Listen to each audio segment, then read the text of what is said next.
welcome to Materials and Me. Materials being the study of stuff and me being airy. Okay, so today, before I get into what I want to talk about, let me address something. Let's pretend I posted a video 2 weeks ago. That's all I want you to do. Okay, thank you.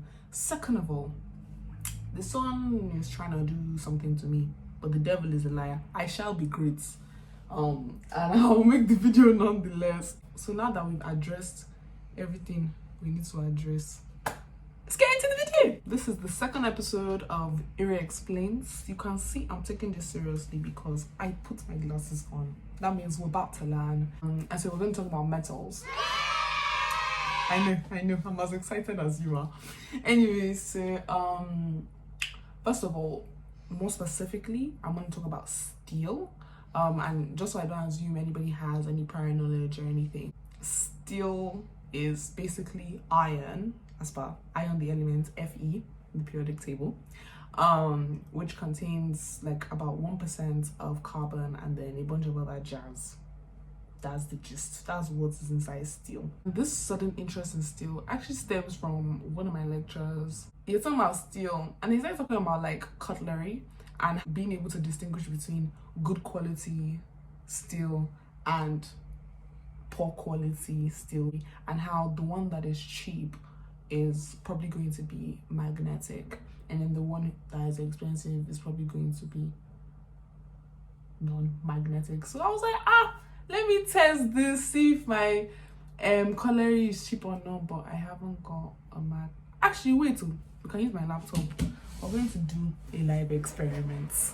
Okay, this is actually a spontaneous experiment. Okay, so this part of my laptop, this area, is actually like there's like some magnets inside. I noticed when I'm like playing with my pen. Anyways, and so I had two different types of knives. This one I got from John Lewis, and it says it's by the designer Robert Welch. And this one I got from like Amy's in Sweet's Cottage. So let's try the expensive one first. Let's see what happens. This is sticking. Okay, I can't leave it because it's kind of heavy. But if I do this, can you see? Okay, this is the expensive one. Now the cheap one.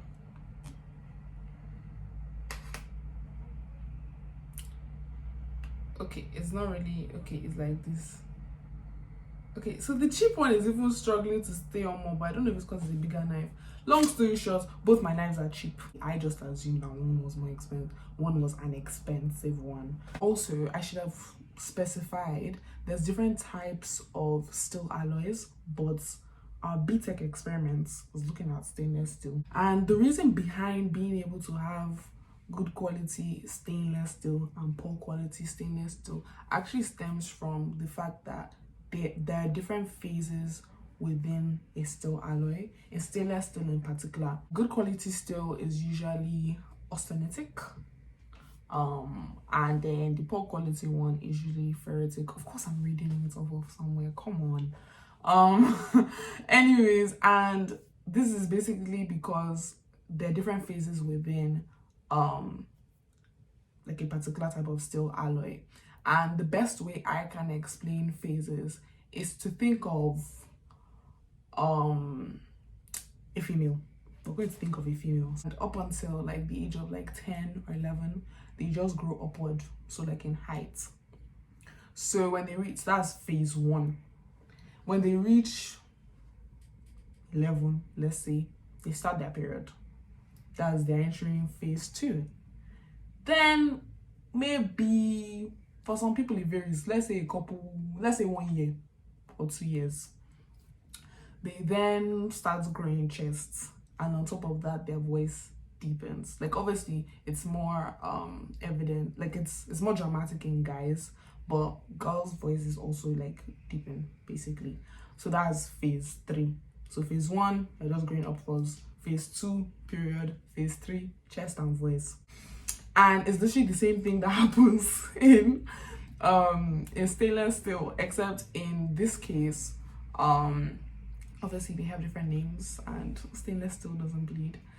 So yeah, it's similar in stainless steel in the regards of there are different phases. So you have austenite, ferrite, martensites, and so austenite, like we said, is for the not expensive, good quality ones, and then ferrite is for the poor quality one. And the main thing that characterizes the different, I guess, phases of stainless steel is basically the composition.